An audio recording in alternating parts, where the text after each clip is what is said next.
bancada oposição e o Parlamento Nacional considera Ministra Solidariedade Social e Inclusão, Nia Oan sai broker e serviço fatim. Chefe bancada PLP, Maria Angelina Sarmento, rato assunto né, lihus intervenção plenária terça-feira né e o Parlamento Nacional. Nia hateteng, Ministra Solidariedade Social e Inclusão Nia Oan mane, se executivo roto no serviço e a fatim iraret.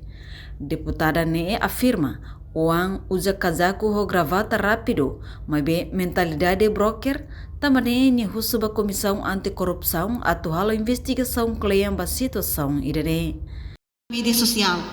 Nebe senhora ministra MSSI, ne Oan mane, sai broker ba projeto Sira Iha Ministério Solidariedade Social. Broker ibu tidane viral tebe media social. Lá tene. Inan maka executivo ou ansirmos halo angane sang executivo hotu. Hatais maka casaco gravatado mas bem mentalidade broker. Idane nação atu saio insa atu lava nebe. E companhia ser nebe mak hetan projeto tem que lihu sinia ni autoriza 40% mak foi bele hetan projeto.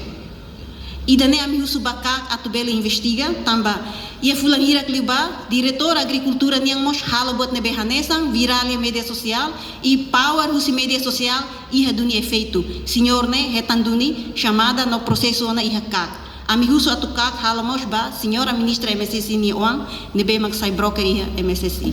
Muito obrigado. Ter informação nebe ni acesso ia media social katak.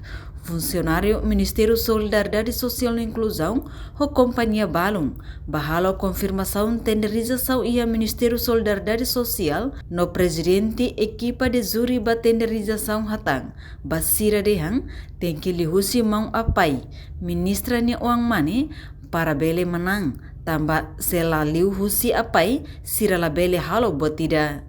Enquanto companhia nebe mana projeto ia Ministério Solidariedade Social, balung sosa carreta Prado Bania no balung mos fo osang.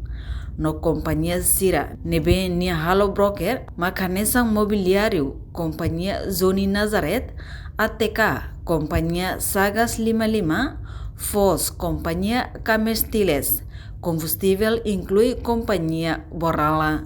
Reportagem Melda Fátima, Televisão Timor Post. Janela informação ba emohoto. Atua tem informação atual dia kliu. Kita haluha. Haneham botão subscribe, like.